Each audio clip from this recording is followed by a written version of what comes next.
Welcome friend, welcome to my channel COB moto vlog. तो आज हम देखने वाले हैं कैसे KTM RC 200 का चेन क्लीन करते हैं और क्लीन करके कैसे आप उसको साउंडलेस और कर सकते हैं और साउंड को बेहतर कर सकते हैं। KTM RC और ड्यूक चेन का वगैरह वगैरह सेम ही है।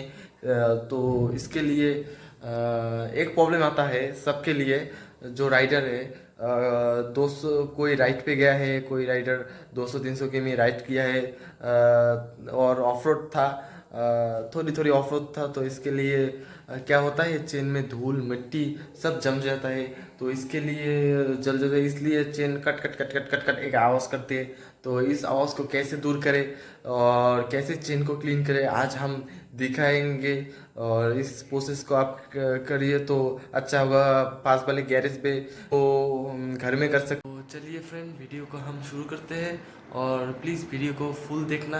तो फुल देखने के बाद ही आपको समझ में आया कैसे कैसे हम प्रोसेस किया है।